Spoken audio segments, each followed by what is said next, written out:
औरे निरंतर हे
Oh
त्याला पाहतसे जनी त्याला पाहतसे जनी त्याला पाहतसे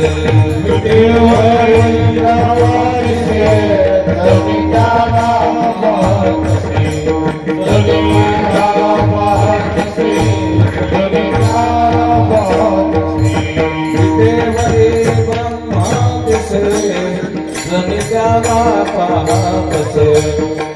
जनित्याला पाहतसे जनित्याला पाहतसे ब्रह्मदिशे जनित्याला पाहतसे जनित्याला पाहतसे जनित्याला पाहतसे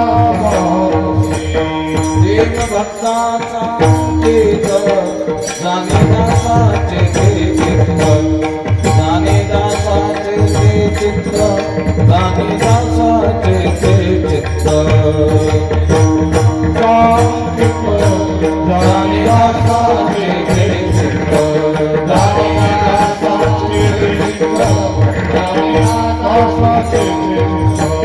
जनी भक्ती मागे देवा तिचा मनोरथ पुरवा तिचा मनोरथ पुरवा तिचा मनोरथ पुरवा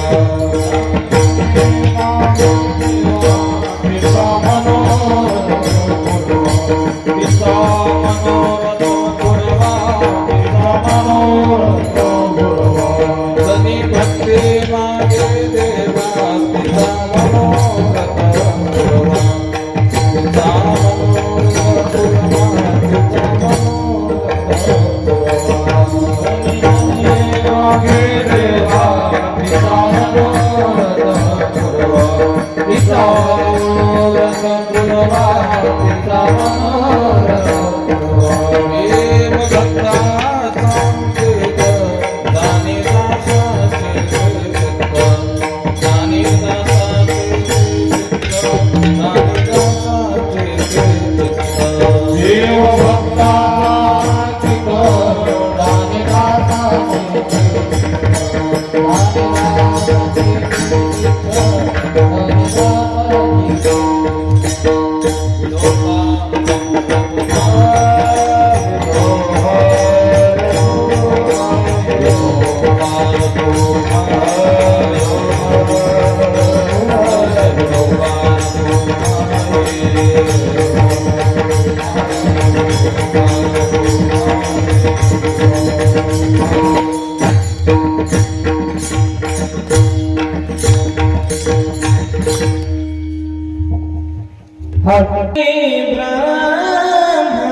ब्रह्मदिसे विटे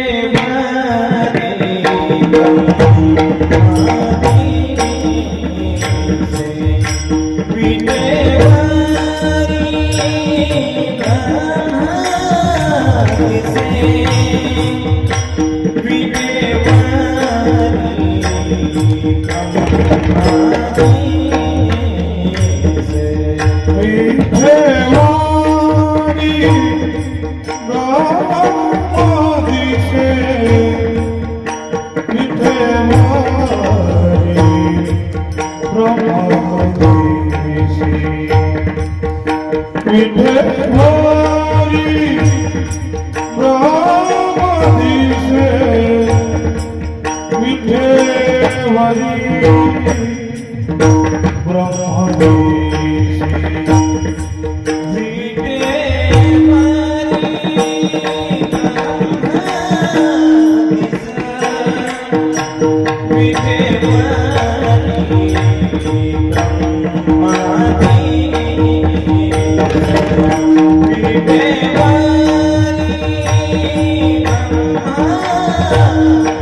विटेवरी ब्रह्म दिसे, विटेवरी ब्रह्म दिसे, जनी त्याला पाहत असे देव भक्ताचा अंकित, जाणे दासाचे ते चित्त.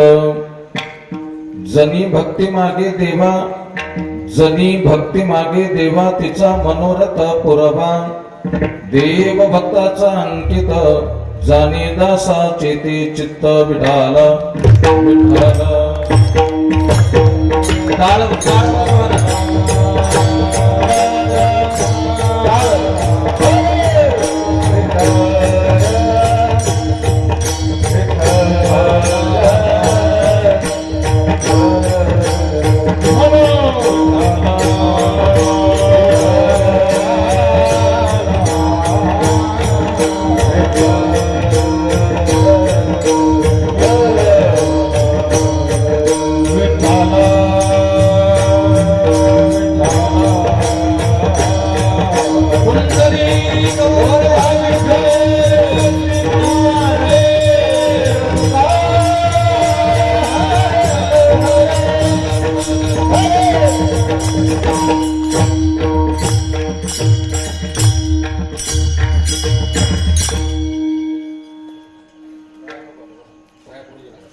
चानूरमर्दनम देवकी परमानंदम कृष्णं वंदे जगद्गुरु. जन्माद्यस्य यतोऽन्वयादितरतश्वर्ते सुविघ्नस्वराट्. तेने ब्रह्महृदाय आदि कवये मुह्यन्ति यत्सूरय. तेजो वारिमृतां यथा विनिमयो यत्र त्रिसर्गो मृषा. धाम्ना स्वेन सदा निरस्तकुहकं सत्यं परं धीमहि. योऽन्तप्रविश्य मम वाचमिमां प्रसुप्ताम् सञ्जीवयत्यखिलशक्तिधरस्वधाम्नाम्. अन्यां च हस्तचरणश्रवणत्वगादिन् प्राणान्नमो भगवते पुरुषाय तुभ्यम्. प्राणान्नमो भगवते पुरुषाय तुभ्यम्. पांडुरंगा करू प्रथम नमन दुसरे चरण संतांची या त्यांच्या कृपादाने कथेचा विस्तारो बाबाजी सद्गुरु दास तुका जयांचे केले स्मरण होय सकळ विद्यांचे अधिकरण ते जीवंदू चरण श्री गुरूंचे आता हृदय आपुले चौफाळून या भले वरी बैसबू पाबुले श्री गुरूंचे ते नमस्कारो आता विटेवरी ब्रह्म दिसे जनी त्याला पाहतसे देव भक्ताचा अंकित जाणी दासाचे ते चित्त अनंत कोटी ब्रह्मांड नायक भगवान पंढरीश पांडुरंग परमात्म्याच्या चरणी प्रणाम करून भगवान गणेशजीच्या चरणी नतमस्तक होऊन प्रातस्मरणीय ब्रह्मीभूत सद्गुरु संत मोतीराम महाराज प्रातस्मरणीय वैकुंठवासी सद्गुरु माझे बाबा धुंडेराज शास्त्री या महापुरुषांच्या चरणी प्रणाम करून पुण्यपावन येवला पिंपळगाव या नगरीमध्ये प्रतिवर्षाप्रमाणे याही वर्षी चालत असलेल्या अखंड हरिनाम सप्ताह हरिकीर्तन सोहळ्याच्या आजच्या कीर्तन प्रसंगासाठी आपल्या सगळ्यांच्या समोर उभा आहे। चिंतनासाठी घेतलेला अभंग भगवंताचे लाडके भक्त संत नामदेव महाराज यांच्या परिवारातील अत्यंत भगवंताच्या लाडक्या भक्त आमच्या गंगाखेड निवासी संत जनाबाई यांचा 3 चरणाचा मागणी प्रकरणातला अभंग चिंतनासाठी घेतला। विडा आला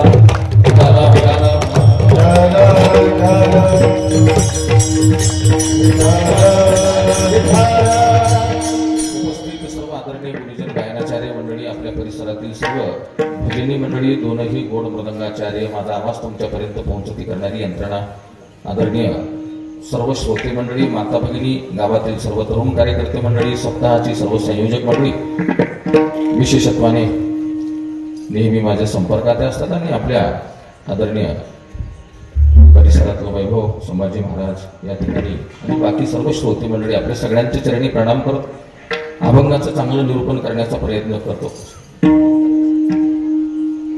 मागणी प्रकरणातला अभंग आहे, जनाबाईंचा अभंग आहे, 3 चरणाचा अभंग आहे। अभंगातले शब्द जरी आपल्याला थोडे छोटे वाटले आणि 3 चरणाचा अभंग जरी वाटत असला तरी जिथं शब्द कमी असतात आणि अर्थ गहन असतो तो अभंग असतो। विडा आला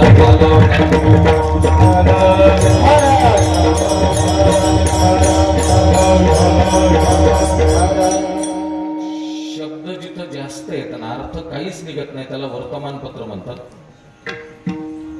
शब्द जास्त आहेत आणि अर्थ काहीच नसतो त्याच्यात ते वर्तमानपत्र। जिथं शब्द जास्त आहेत पण अर्थ थोडा निघतो त्याला कादंबरी म्हणतात। सगळं वाचल्यानंतर कळते की याच्यामुळं असं झालं। पण जिथे शब्द कमी आहेत आणि अर्थ खूप गहन आहे, अर्थ खूप खोलवर आहे त्याला संत वाङ्मय म्हणतात, त्याला अभंग म्हणतात मंडळींनो। आणि जनाबाईंचा हा 3 चरणाचा अभंग आपला परमार्थ शुद्ध अवस्थेमध्ये असावा। आपण परमार्थ करत असताना पावित्र्याने परमार्थ करावा। तर परमार्थामध्ये सगळ्यात महत्वाची गोष्ट शुद्धता आहे मंडळींना। वाणीची शुद्धता आहे, आचरणाची शुद्धता आहे, देहाची शुद्धता आहे, सगळ्याच गोष्टीची इथे शुद्धता लागते। साधनेची शुद्धता आहे। मी नेहमी सांगतो ना, सकाळी आंघोळ न करता कोणी पाणी घालायला जाते का मारुतीला? नाही जात ना। देहाची शुद्धी करून म्हणजे स्नान करूनच जाणार ना आपण। मग परमार्थच मुळात शुद्धतेचा आहे। वारकरी संप्रदायातील थोर संत आणि आपल्या सर्वांच्या आदरणीय आमचे परिवारातले वैकुंठवासी श्री गुरु धुंडा महाराज देगलूरकर महाराज 5 प्रकारच्या शुद्धी नेहमी सांगत असत। आपल्या परमार्थ साधनेमध्ये या 5ही प्रकारच्या शुद्धीला अनन्यसाधारण महत्व आहे मंडळींनो। 5ही शुद्धीचा आपण थोडा विचार करावा। त्यामध्ये सगळ्यात पहिली देश शुद्धी आहे। खर तर तुम्ही आम्ही एवढे भाग्याचे, नेहमी आपण असं ऐकतो सांगितलं जातं, तुम्ही आम्ही एवढ्या भाग्याचे आहोत आपण अशा भूमीमध्ये जन्माला आलो। पद्मपुराण भारत देशाचं वर्णन करते। गायन्ति देवा किल गीत गाणी धन्यास्तुते भारत भूमी भागे। हा भारत देश मोठा पवित्र आहे मंडळींनो। इथं पवित्र नद्या, पवित्र गंगा, पवित्र तीर्थक्षेत्र, पवित्र स्थान आहेत सगळी या देशामध्ये। जेते हरीचे दास जन्म घेते, जेते हरीचे दास जन्म घेते, जेते हरीचे दास जन्म घेते। पवित्र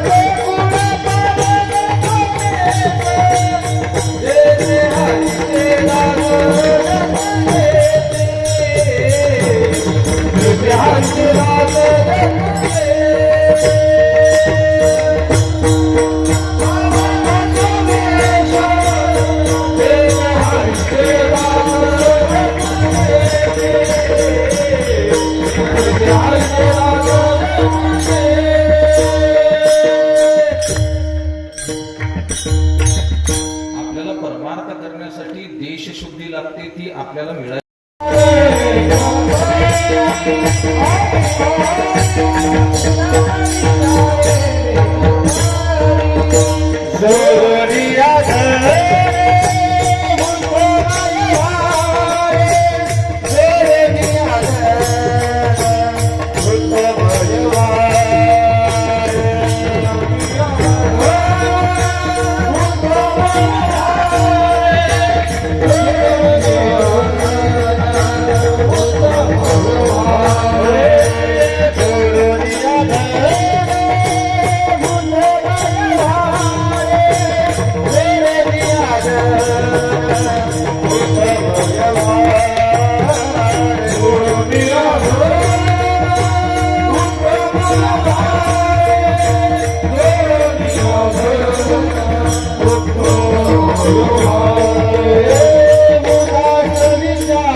सर्वांना उपदेश करतात मंडळींनो. हे प्रमाण किंवा हे संतांचे शब्द नुसतं वाचण्यापुरतं नाही ठेवायचं आपल्या जीवनामध्ये, प्रमाण देण्यापुरतं ठेवायचं का फक्त हे? आपण सुद्धा उत्तम व्यवहारातून धन जमा करतो की नाही, नीती मार्गानच कमवतो की नाही, आपण आपले आत्मचिंतन करावं लागेल की नाही.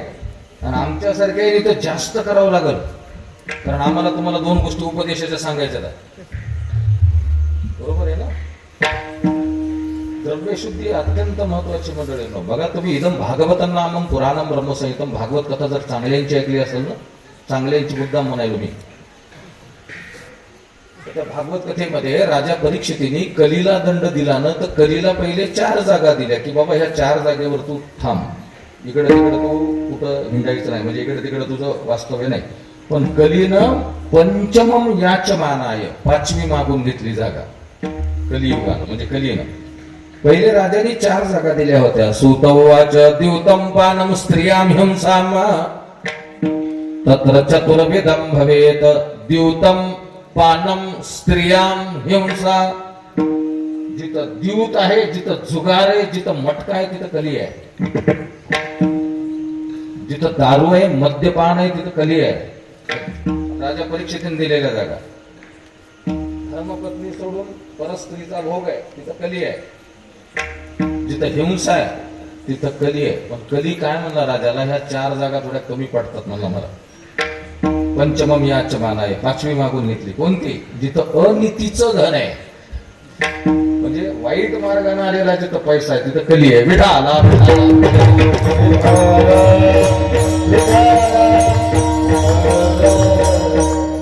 सध्याच्या काळामध्ये सगळ्या क्षेत्रामध्ये त्या मार्गाने धन यायले. तसं आलेलं धन वाईट मार्गाचं जर आपण परमार्थात खर्च करू तर आपल्याला अजिबात त्याचं पुण्य लागणार नाही. कळलं? सगळ्या क्षेत्रात यायले, इकडे सुद्धा यायले. मी कधी कधी विचार करतो, देवाने एवढा देह दिला, याची किंमत मोजली का देवानी आपल्याकडून? 7 कोटी 5 कोटी 15 कोटी दिले इंद्रिय, हात पाय कान डोळे मुख बोलाया. त्यानं आपल्याला एवढं शरीर दिलं, त्या आपल्याकडनं त्यानं किंमत मोजली नाही. मग त्याचं नाव घेण्यासाठी आम्ही लोकांनी का किंमत मोजावी? विठाला विठाला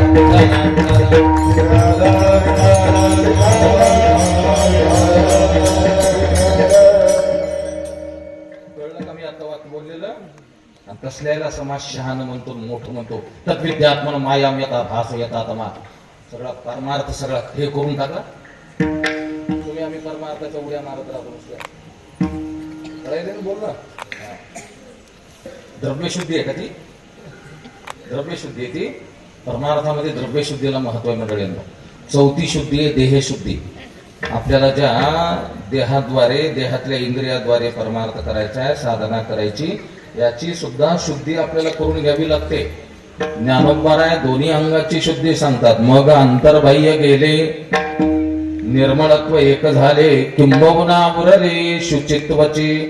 अर्जुना, मग अंतर्बाह्य गेले, माझ्या आवडीची उडी ही सुद्धा. आतला आणि बाहेरचं दोन्ही जाऊ द्यायचे, शुद्ध आपण व्हायचे. देहशुद्धी. कळालं का?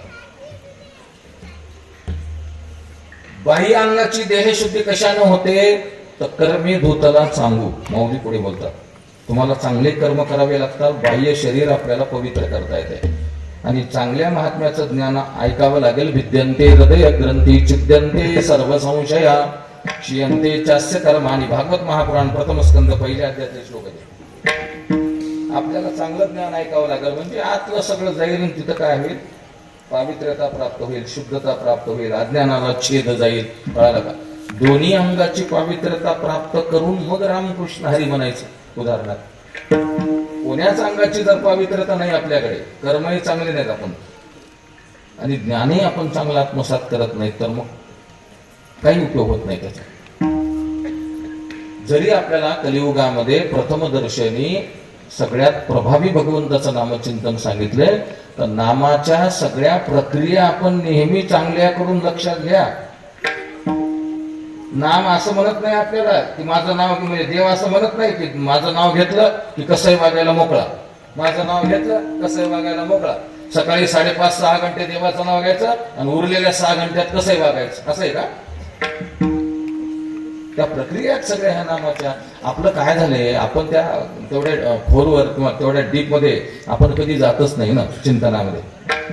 नामाची प्रक्रिया आहे बघा. एक 2-3 वाक्यात सांगून टाकतो. अज्ञानी वृत्तीनं, पहिल्यांदा अज्ञानी वृत्तीनं आपण जर भगवंताचं जर नामचिंतन घेतलं तर काय होतंय माहिती का? देहाची आपल्याला बाह्य अंगाने शुद्धी करता येते. आपण अज्ञानी आहेत, आपल्याला वेद कळत नाही, शास्त्र कळत नाही, पुराण कळत नाही, काही नाही. महाराज म्हणले हरी हरी म्हणा, आपण हरी हरी म्हणतो. फार तर फार त्यानं आपण केलेले चुकीचे पातक त्यांनी नष्ट होत नाहीत, ते प्रमाण तिथं वापरायचं नाही. महाराज म्हणले हरी उच्चारणी अनंत पापराशी. देहाची थोडी शुद्धी होती आपल्याला. पवित्राची होय देह त्याचा,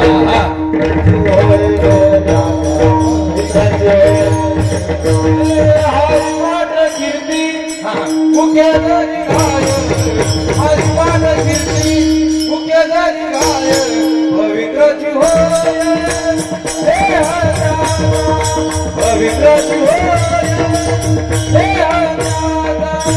हरिपाठ कीर्ती मुख्य जरी गाय, हरिपाठ कीर्ती मुख्य जरी गाय, पवित्राची होय पवित्राची होय.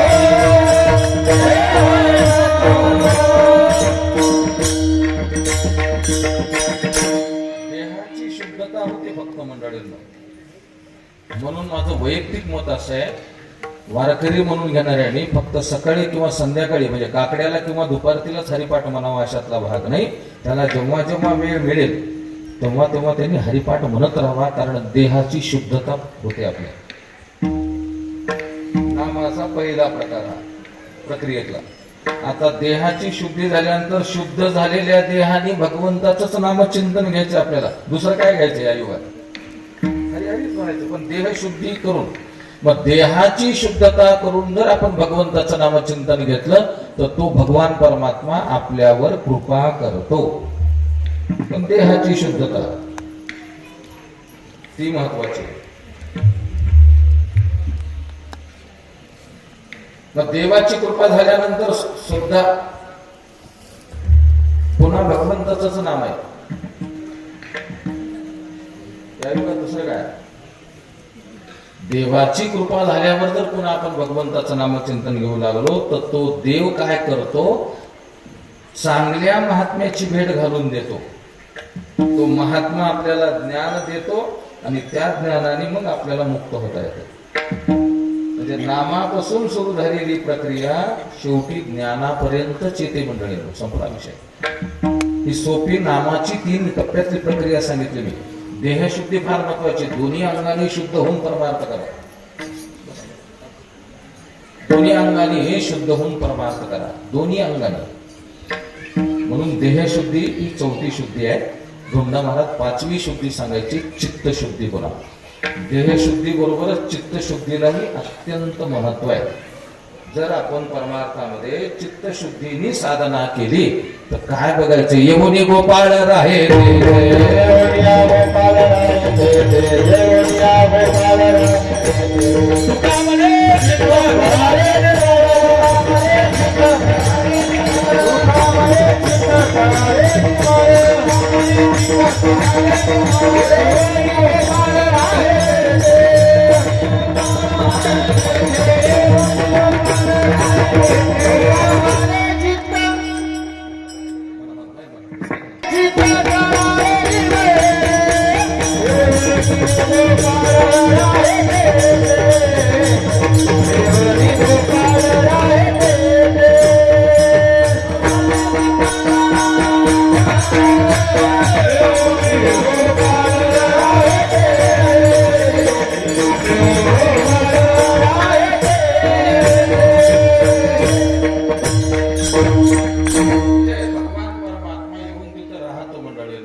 चित्त करा रे निर्मळ. आणि एक संस्कृत मध्ये असं वचन आहे, चित्त प्रसन्ने भुवनं प्रसन्न. आपलं चित्त जर समाधानी असेल, चित्त निर्मळ असेल तर सगळं जगही निर्मळ दिसतं आपल्याला, पवित्र दिसतं. चित्त प्रसन्ने भुवनं प्रसन्न. काय योगाला महत्व आलं? तर योग पतंजलीचं पहिलं सूत्र आहे, योग चित्तवृत्ती निरोधा. योगशास्त्रातलं पहिलं सूत्र आहे. चित्तवृत्ती जी आहे ना ती फार महत्वाची, स्थिर राहणं मंडळी.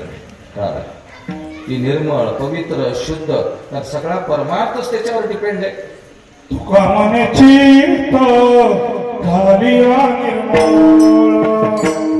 तुका मने चित्त झालिया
शेकडो प्रमाण वाचायला ऐकायला मिळतात. तुका म्हणे चित्त झाली निर्मळ. याचं ध्रुवपद फार छान आहे.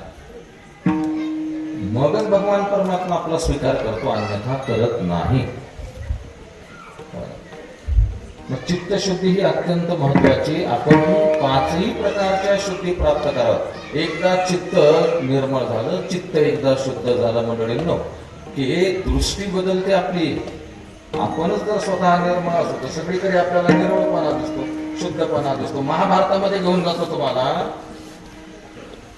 शिष्टाई करायला ज्या वेळेला भगवान आले की नाही दुर्योधनाकडे, खूप समजून सांगितलं, आपल्या सगळ्यांना माहिती आहे, ऐकायला तयार आहे. दुर्योधन शेवटी उठले आणि निघाले. देव नाही तर नाही म्हणजे दुर्योधन पुढे आला, हात आडवा केला. देवा, विचाराने तुझं माझं पटलं नसेल तो विषय सोडून दे.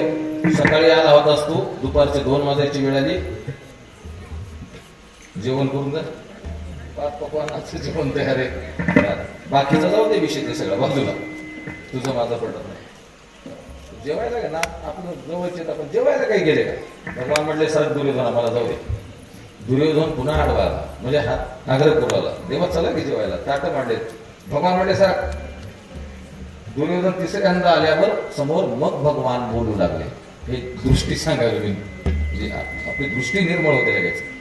भगवान म्हटले दुर्योधना, जेवलो असतो तुझ्या घरी. श्री भगवान वाच, भगवान म्हणतात की पांडवान द्विषसे राजन्ना, महाभारतामध्ये श्लोक, पांडवान द्विषसे राजन्ना मम प्राणा हि पांडवा. हे दुर्योधना, तू पांडवाचा द्वेष करतोस आणि ते पांडव मला माझ्या प्राणापेक्षा काय प्रिय आहे. भगवान बोलाले, बरं जाऊ दे, पांडवाचा द्वेष केला असतं केलास. यस्त्वाम द्वेष्टी समाम द्वेष्टी.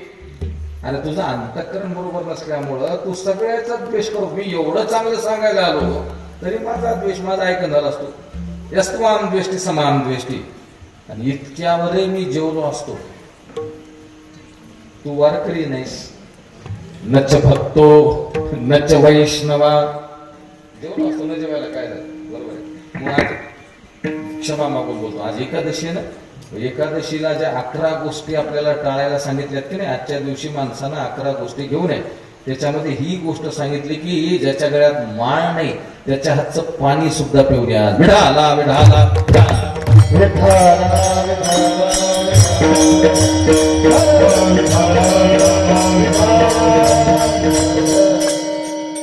पटतंय का बघा. पटत नसेल तर सोडून द्यायचं. 2 कान आहेत आपल्याला, इकडे ऐकायचं इकडे सोडून द्यायचं. काय नाहीतरी चांगलं सोडूनच दिलेलं बरं राहते. चांगलं जवळ ठेवणं त्रास होते, बरोबर आहे ना. म्हणजे आपल्याला ते नेहमी मग ते स्मरणात, अरे असं असलं तर असं, तसं असलं तर तसं असं होतं, बरोबर आहे का. आज एकादशीनं तर आपल्याला सांगितल्या होत्या 11 गोष्टी आज माणसानं घेऊ नये. दशमीला 10 घेऊ नये, एकादशीला 11 घेऊ नये, द्वादशीला 12 घेऊ नये. म्हणजे स्वीकारायच्याच नाही त्या गोष्टी, आपल्याकडे येऊच द्यायच्या नाही. आजच्या गोष्टीवर विषय निघाला होतं, त्याच्याहून समोर आलो. द्यूतम क्रीडाम च निद्राम च, आजचा विषय. द्यूतम क्रीडाम च निद्राम च तांबूलम दंतधावनम परापवाद पैशून्यम स्थेयमिहिंसां तथा रतिम. मी जे आता बोललो ना ते इथं आले आता. अस्पर्श स्पर्शमासूरे एकादश्याम च वर्जयेत. कोणाला स्पर्श करायचा नाही, कोणाला ज्याच्या गळ्यात तुळशीची माळ नाही त्याला, त्याच्या हातचं पाणी प्यायचं नाही, स्पर्श करायचा. चला जाऊ द्या, तो विषय वेगळा. आपली चित्तशुद्धी असेल तर आपल्याला हे आपल्याकडे एक गाथा प्रकरणामध्ये प्रमाणे सगळ्यांच्या पाठांतरात कोणतं बोल द्या, कोणतं चित्तशुद्ध तरी शत्रू मित्र होती. आपलं चित्त जर शुद्ध आहे तर आपल्याला सगळं जग शुद्ध आहे, बरोबर आहे. आणि हे चित्त जर भगवंताच्या चरणी समर्पित असेल तर मग बघायचं काम नाही. विढाला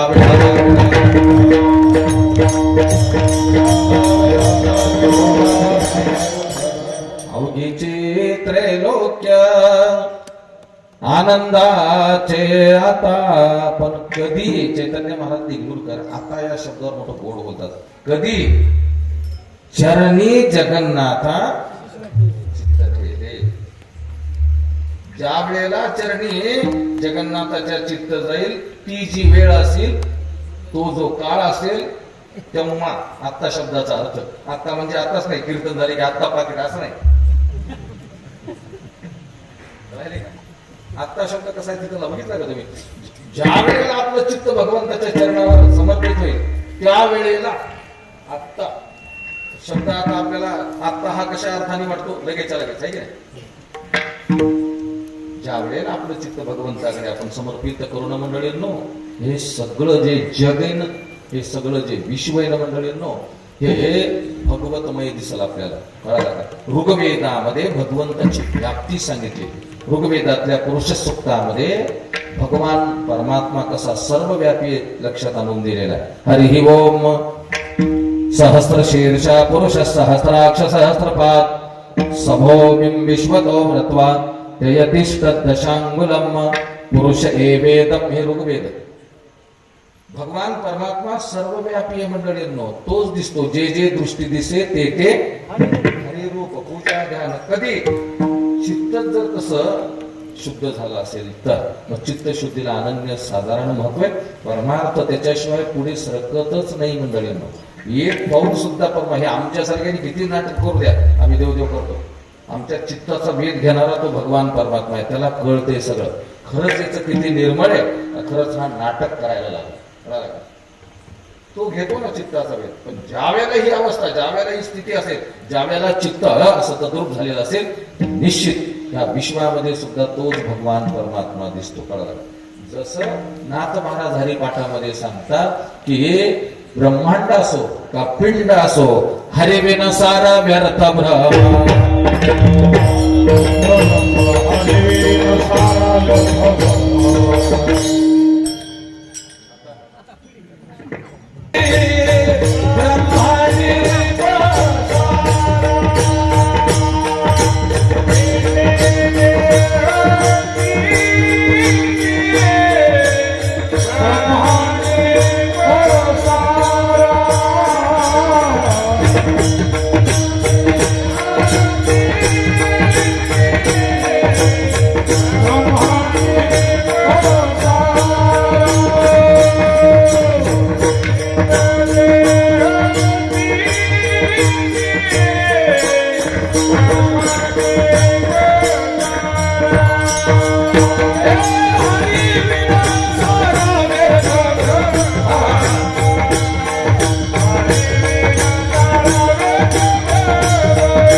संत एकनाथ महाराज हरिपाठामध्ये सांगतात जे पिंडामध्ये आहे ते ब्रह्मांडामध्ये भगवान असं सर्वव्यापी आहे. शुकदेव राजा परीक्षेला भागवत महापुराणाच्या तृतीय स्कंदाच्या तिसऱ्या अध्यायाच्या 36 क्रमांकाच्या किंवा 38 क्रमांकाच्या श्लोकामध्ये सांगतात की राजा तस्मात् सर्वात मना राजन्ना हरी सर्वत्र सर्वदा.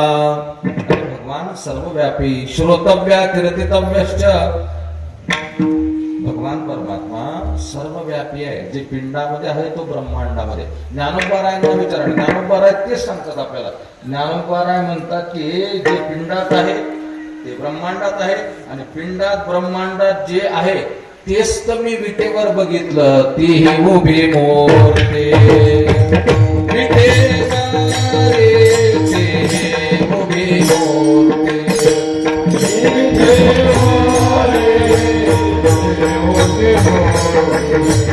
Hare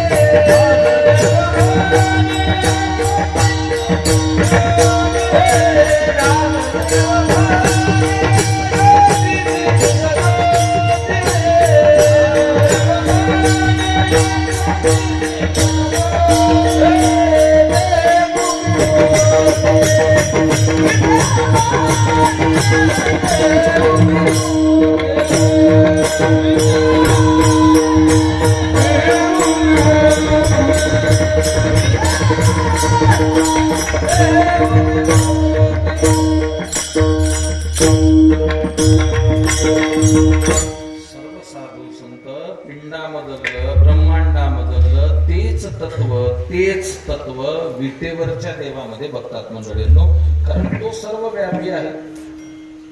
जसं ज्ञानोद्धार आहे पिंडातलं ब्रह्मांडातलं सृष्टी बदललं ते तत्व विटेवर बघतात, तसंच संत जनाबाई सुद्धा तेच तत्व अभंगाच्या पहिल्या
जनी त्याला पाहत असेल.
कीर्तन सेवेसाठी घेतलेल्या अभंगाचं हे पहिलं चरण आहे मंडळींनो. तेच तत्व संत जनाबाई विटेवर बघतात.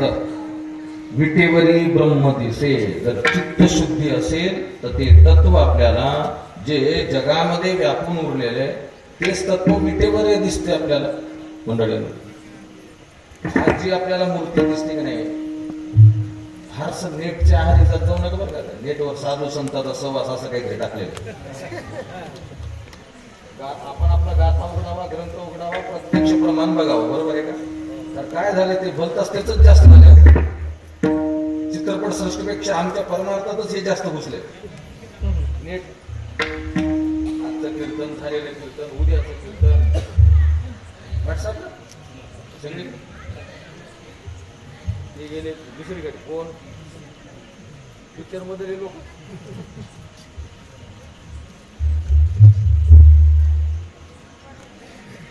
आपण संत नामदेवरायांचा जर गाथा ओढून बघितला, नामदेवरायाच्या गाथामध्ये शेवटी जे संत जनाबाईंचे अभंग आहेत ते जर आपण उघडून बघितले तर आपल्याला मी जे बोलतो ते शब्द दिसेल. विठाला विठाला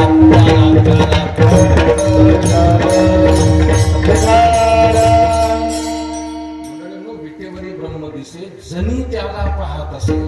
जनाबाई त्या तत्वाला पाहतात. जे तत्व सर्व व्यापी. मी मागे कधी बोललो असेल, कारण हे सिद्धांत आहे. वेदांताचार्य रंगनाथ गुरुजी म्हणायचे की जगात देव आहे की नाही. जगात देव आहे म्हणतो ना आपण. जगात देव आहे. गुरुजींची भाषा कशाला तसं वापरतो नेहमी, हे माझ्या हे सगळे सिद्धांत लक्षामध्ये येतात किंवा बोलण्यासाठी उपयुक्त आहे. जगामध्ये देव आहे आपण असं उत्तर देतो, पण गुरुजी विचारायचे म्हणे मोठ्या वस्तूत लहान वस्तू बसते तर लहान वस्तूत मोठी वस्तू बसते. माठात तांब्या बसतो का तांब्यात माठ बसतो. मोठ्या वस्तूमध्ये तुम्ही कसं काय म्हणजे जगामध्ये देव मध्ये बसणारी वस्तू काय झाली? लहान आहे का मग देव? आणि जग मोठं आहे का? कसं फिरवता याला? फिरवावं लागेल ना आता आपल्याला काहीतरी करून. आपण त्यावेळेला एखाद्याला विचारतो हे उत्तर बरोबर आहे बाबा तुमचं. मला जरी कोणी विचारलं तुम्हाला मी हेच म्हणणार जगात देव आहे का? मला कोणी विचारलं मी म्हणणार जगामध्ये देव आहे. बरोबर आहे, उत्तर सगळ्यांचं बरोबर आहे. पण ते लक्षात घेताना अशाच पद्धतीने घ्यावं लागतंय की मोठ्या वस्तूत लहान वस्तू बसते हा सिद्धांत आहे. माठामध्ये तांब्या बसतो हा सिद्धांत आहे. जगामध्ये देव बसतो, मग देव लहान जग मोठं. तर हे चुकीचं आहे. बरोबर आहे का? मग आपल्याला जर कोणी विचारलं जगात देव आहे का, जगात देव आहे का, तर त्याला एका भाषेत सांगायचं हे जगत देव रूपाने नटलेले सगळं. तुम्ही आम्ही सगळे देव आहेत मंडळी. आणि एवढा देव नटून आणखी देव शिल्लक आहे म्हणून सभौमी विश्वतो व्रतवा. म्हणून तुकाराम महाराजांच्या भाषेत एवढा प्रभू भावे म्हणून एवढा केवढा कोणाला माहिती? एवढा नाम केवढा कोणाला माहित? केवढं किती मोठं त्याची गणना आहे का? गगनावने वाढ नाम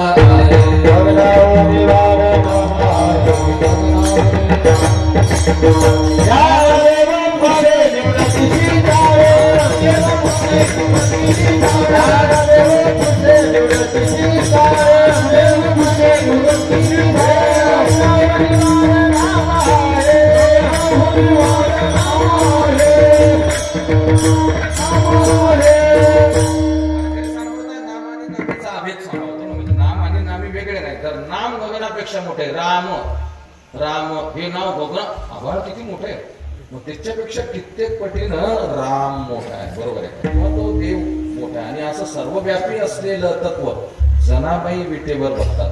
जे विटेवरचं तत्व आहे ना मंडळींनो, तेच इथं आहे. आणि जे इथं आहे तेच ब्रह्मांडामध्ये, जे ब्रह्मांडामध्ये आहे तेच इथं आहे. आणि जे ब्रह्मांडात इथं आहे तेच विटेवर आहे. साधी प्रक्रिया आहे, साधा सिद्धांत हा लक्षात गेला आहे. तो जनाबाई त्या तत्वाला पाहतात, जनी त्याला पाहत असे. मग एक प्रश्न निर्माण करतो, दुसऱ्या चरणात चालतो. तुमच्या समोर एक प्रश्न काय? ब्रह्म दिसण्याची गोष्ट आहे का?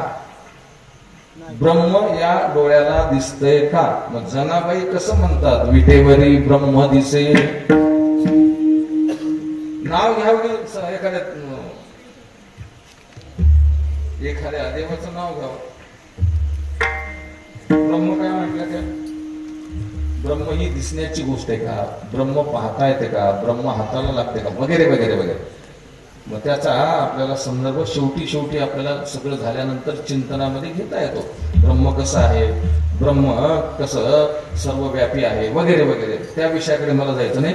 फक्त मी एवढं सांगेन की ब्रह्म ही दिसण्याची वस्तू नाही, तरी जनाबाई पाहतात. विडोबा रकुमारी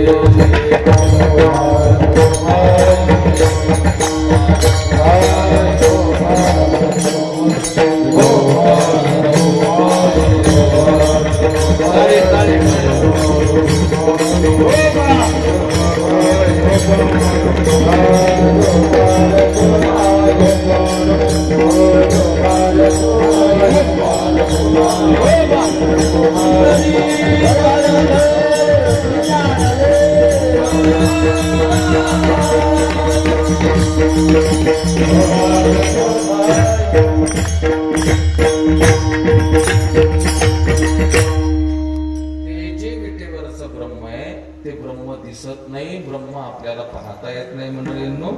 म्हणून तर संतांनी आपल्या भक्तीच्या जोरावर, आपल्या भाषेत बोलतो, भक्तीच्या साधनेवर, भक्तीच्या आपल्या हिमतीवर त्या निर्गुण तत्वाला सगुणामध्ये आणण्यासाठी प्रयत्न केले. ते जे निर्गुण आहे ना ते आपल्या हाताला लागत नाही, आपल्याला दिसत नाही. बरोबर आहे का? नाही रूप वर्ण गुण अव्यक्त निराकार. त्याला काय ते कसं आपल्याला ते आपल्याला दिसत नाही. म्हणून महाराजांनी, साधू संतांनी मोठे उपकार केलेत आपल्यावर. काय? आला नावा रूपा तुका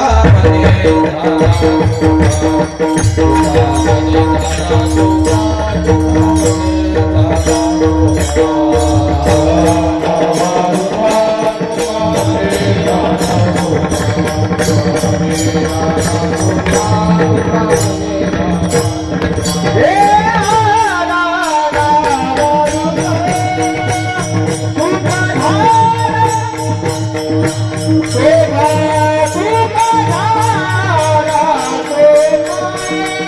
म्हणे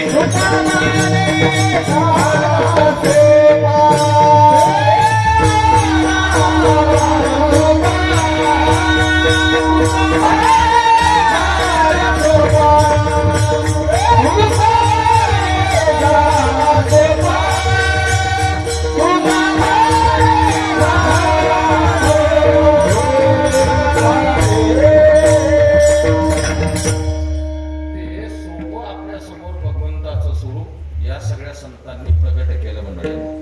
बघा जगतामध्ये नुसतं ब्रह्मही काम करत नाही, गुरुजी म्हणायचे, आणि जगतात नुसती माया सुद्धा काही काम करत नाही.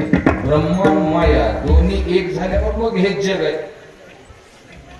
नुसतं तत्व काय काम करतंय, त्याला मायेची उपाधी लागली म्हणून आलं ना ते सगळं, प्रक्रिया सुरू झाली मग कळायला लागलं. मग त्याला सोपं केलं साधू संतांनी, म्हणजे मग आपल्याला भक्तीसाठी तो सोपा झाला. होय भक्ती केला मग आपली भक्ती साधना सुरू केली, आणि मग भक्तीचं स्वरूप इकडे लक्ष द्या. आता भक्तीचं स्वरूप मग या महात्म्याने तुमच्या आमच्यापर्यंत प्रगट करून दाखवलं.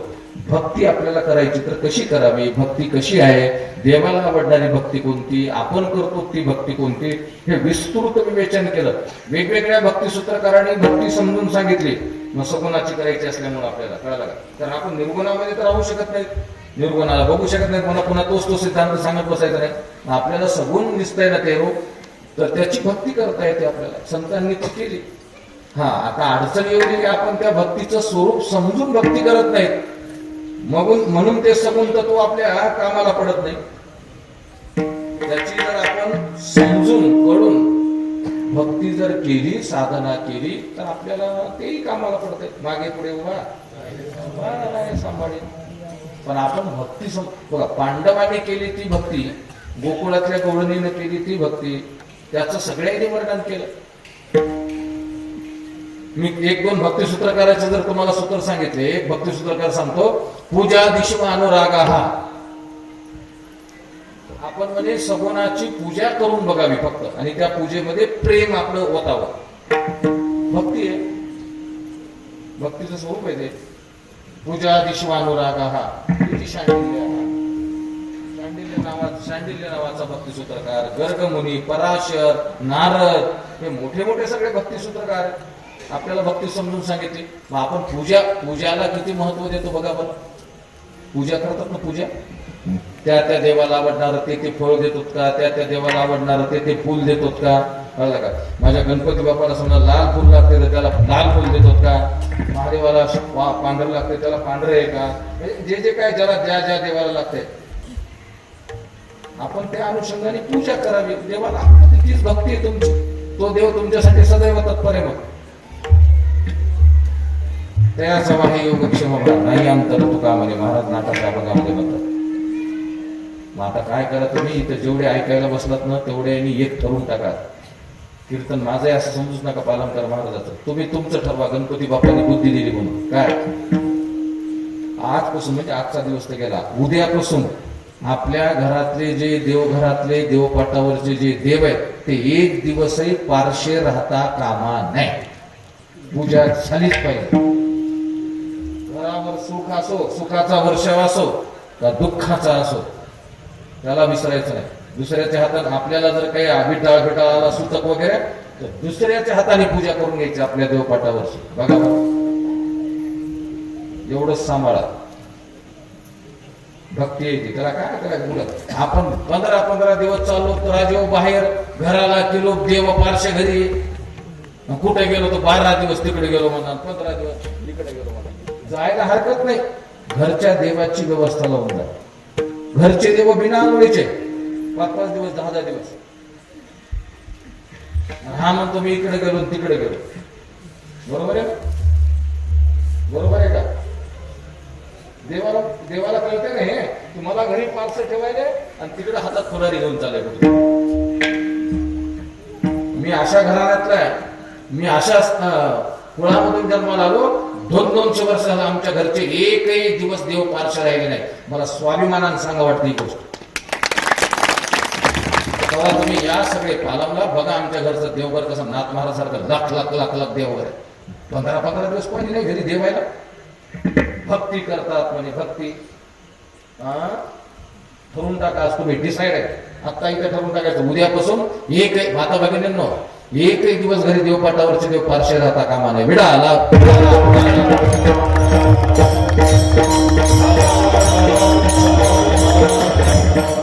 आमच्यासारख्याच्या घरी जबाबदारीने बोलायलो, माणूस जरी गेलं घरचं तरी त्याची मौत करून आल्यानंतर दुसऱ्याच्या हाताने देवाची पूजा केली जाते.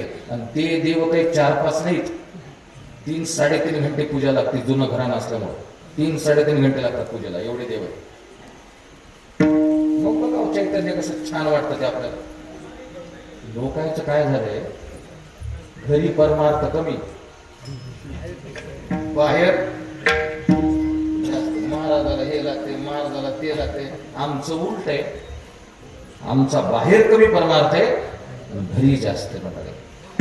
कोणाच्याकडे माहिती घ्या तुम्ही, सगळे आम्ही एका परंपरेत आहे. मला छान वाटलं, महाराज आमचे पुजारी महाराज म्हणजे कंधारकर महाराज, चैतन्य महाराज येऊन गेले आमचे गंगाठे.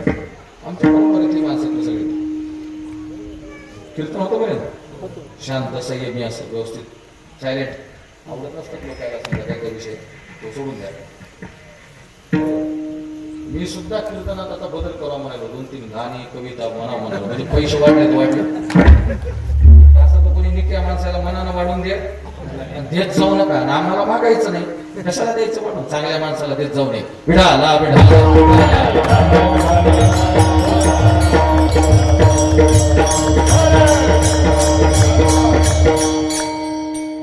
आमच्यासारखे लोक आहेत ना मंडळींनो, हे याच्यामुळेच घराच्या बाहेर पडले आम्हाला, किंवा 4 गोष्टी तळमळीला समाजाला काही सांगतात. आता बाकीच्या ते सोडून द्या, बाकीचे विषय, बाकीचं सगळं दुय्यम आहे. मी बोललो ते आता, बाकीचा बॉक्स विषय वेगळा आहे. सांगण्याचा भाग असा आहे, आपल्याला भक्ती करायची ना तर भगवंताची पूजा करा. सगुण रूपामध्ये आणलं ना साधू संतांनी त्याला, करा त्याची भक्ती. आपण पूजाच करून बघावी, बाकी काय नाही. बाकी सोडून द्या, पुढचं परमार्थात आणखी गहन आहे. ज्ञानम परम गुह्यम्य, संतांनी नामाने त्याची पूजा केली. बघा अभंग, नाटाच्या अभंगामध्ये अनेक आपल्याला प्रमाण देतात. नामाने पूजा करता येते, भाऊ पुष्पांजल तुका म्हणे. नामाने नाम गावो, नाम विठोबाला वाहू म्हणजे काय, आपण फुलं वाहतो ना देवाला, अक्षदा वगैरे फुलं वाहतो ना, तर नामच भगवंताला समर्पित करायचं, त्याच आहे त्याला समर्पित करायचं मंडळी, कळाला. आणि अशी जर भक्ती आपण त्याला समर्पित भावाने केली तर तो जो देव आहे मंडळींनो, तो भक्तांच्या अंकित राहतो. अभंगाचं पुढचं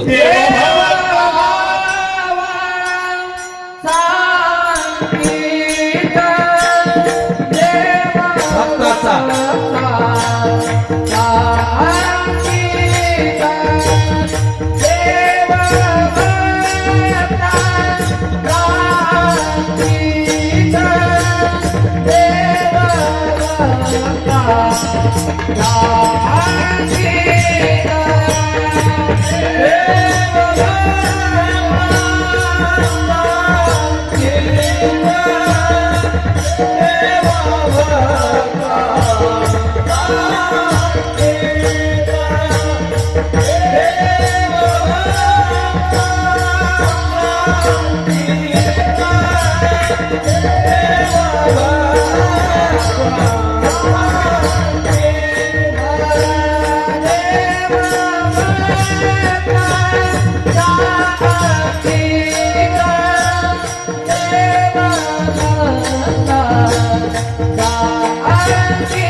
जाने दाता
जर भक्ती साधना समर्पित भावाने आपण केली, त्याला जर जे आधी जब पंडूस होता, माऊली 18व्या अध्यायामध्ये बोलतात, सर्व कर्मे मज अर्पिता तेनेची प्रसन्नता लाहेची माझी, पाठी माझ्या ये प्रसिद्धी माझे ज्ञान जाय शुद्धी, तेने मिसळ जे त्रिशुद्धी स्वरूपी माझ्या, जे आधी जवळ पंडूस होता, सर्व कर्मे मज अर्पिता. बाकी आपण विचार करायचा नाही, आपण परमार्थातला विचार करू, आपलीच भक्ती समर्पित भावानं त्याच्या चरणी समर्पित करून टाका, किंवा आपल्या साधनेतली प्रत्येक क्रिया ही त्याच्यासाठी असावी. संपला विषय. कोणासाठी? देवासाठी. म्हणजे तो देव आपल्या अंकित. गुरुजींचे शब्द वापरतो, पण क्षमा झालं, मला 5 मिनिटात आठवायचं. पत्नी देहासाठी का देवासाठी?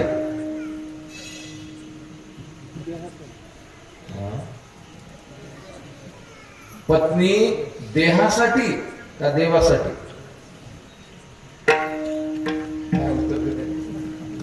काय नाही, साधं उत्तर आहे. हे काय आताच बोलून मी, आपली प्रत्येक क्रिया त्याच्यासाठी समर्पित. पहिले देवासाठी आणि मग देहाच्या भोगासाठी. काय असेल ते कसं. मी सकाळी पूजा करायला बसलो ना, माझी पत्नी आहे ना, तिनं पटकन तिकडं सवळ्यामध्ये काय तिचं ते शुचिर होऊन स्वयंपाकाला लागली पाहिजे, आणि माझ्या भगवंतासाठी अगोदर नैवेद्य केला पाहिजे, मग बाकीच्या काय गोष्टी करायच्या त्या करत बसतो. कळायला का बोलणं? मला पूजा करून मला स्वतःला स्वयंपाक मीच करायचा, मीच देवाची पूजा करायची म्हणल्यावर अवघड होते. म्हणून पत्नी पाहिजे मला.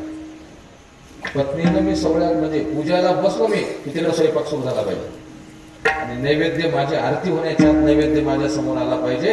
देवाची आरती होईपर्यंत माझ्या पत्नीनं मला ते छोटं कुंड आमच्याकडे असतं, म्हणजे असायलाच पाहिजे, तांब्याचं छोटं कुंड असते, त्याच्यात गौऱ्या पेटून ती आणून देते मला लगेच. का तर लगेच मला वैश्वदेव करावा लागतो. मग ते गौऱ्या मोडणं, गौऱ्या पेटवणं, त्याला कापूर लावणं, हे करणं, ती पाहिजे की नाही. मग तिनं ह्या दोन्ही गोष्टी झाल्यावर मग विचारायचं, निघणारे किती वाजता, काय करू तुम्हाला खायला, म्हणजे काय खायचं. कोण म्हणते की मनानं आपलं आधी पोटोबा मग विटोबा म्हणे, वा रे वा, अगोदर विटोबा पटते का? काय काय काय करायचे माणसं आपलं, अगोदर देव. बरोबर आहे ना? अगोदर त्याची सेवा. ते शरीर त्याच्यासाठी आहे ना, खाण्यासाठी आहे. पत्नीनं अगोदर ते करायचं. मी एवढं सोपं काय बोललो, आपल्या पटकन लक्षात येतं. आपली कोणती क्रिया त्याच्यासाठी बदलली, भगवंतासाठी, आणि मग तो बघेल ना आपलं. जाणे दासाचे ते चित्त. आपणच सगळं जर त्याच्यासाठी केलं तर तो आपल्या चित्ताचा वेध घेतो, आणि आपली कोणती अडचण आहे, आपली काय समस्या आहे, हे त्याला सांगायची गरज नाही. माता भगिनींनो, मागच्या कित्येक वर्षापासून मी हे सांगू थकून गेलो की तांब्याभर पाणी महादेवाला घालताना काही मागू नका त्याला कळते सगळं. जाणे दासाचे ते चित्त. तुम्ही भक्तीच अशी करा की त्याला मागायची गरज पडते.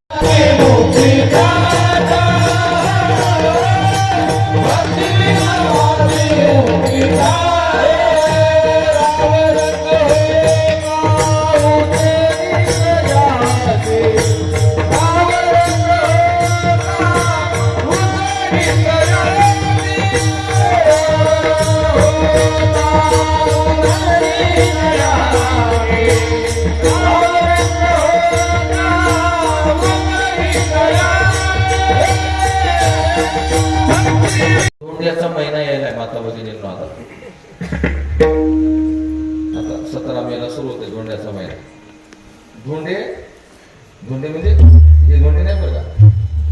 धोंडे अगोदर देवाला, मग जावाई, मग पाहुणे रावणे, मग बाकीचे सगळे लोक. बरोबर आहे. पाहुण्या रावण्याचा सायास करत करत देवाला आपण उभं दाखवितो. पण पहिलं नियोजन कोणाचं? जावायला कोण म्हणलं? पहिला धोंडा जावायला. चला जाऊ द्या. नाही म्हणजे आपण जे करतो. आणि तुम्ही कशाचे करता धोंडे? चला 1 मिनिट बोलतो, सेवा समाप्त करायची मला. कशाचे असतात धोंडे माता भगिनी? पुरणाचे. पुरण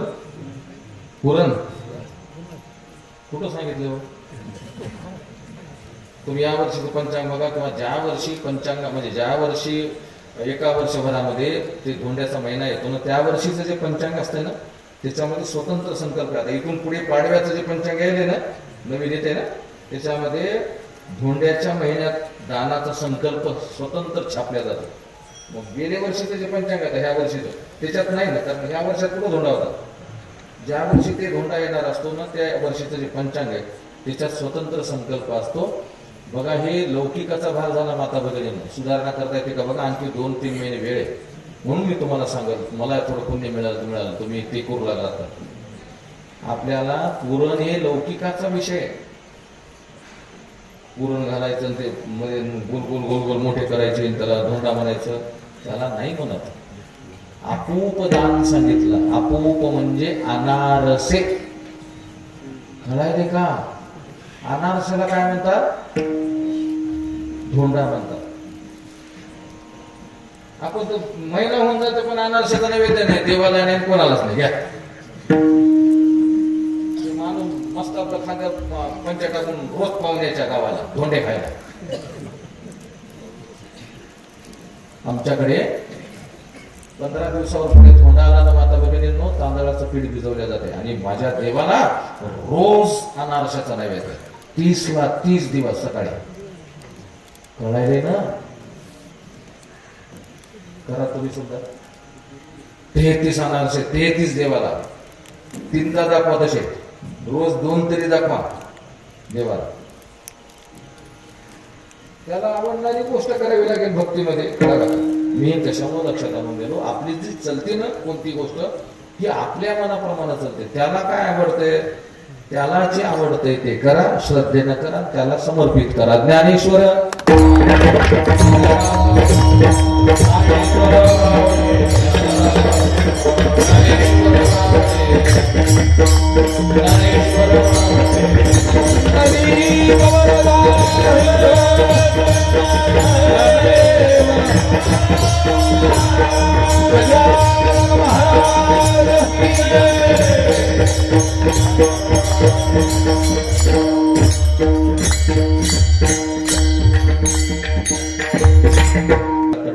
असेल तर आपल्या सर्व गावकरी मंडळींची क्षमा मागतो. सप्ताहाची सर्व संयोजक मंडळी, सर्व गावातील तरुण मंडळी, सर्वांचं ऋण व्यक्त करतो. बाहेर गावून आलेली सर्व गुरुजन भजनी मंडळी, श्रोते मंडळी, आमची नेहमी श्रवण करणारी काही मंडळी आहे.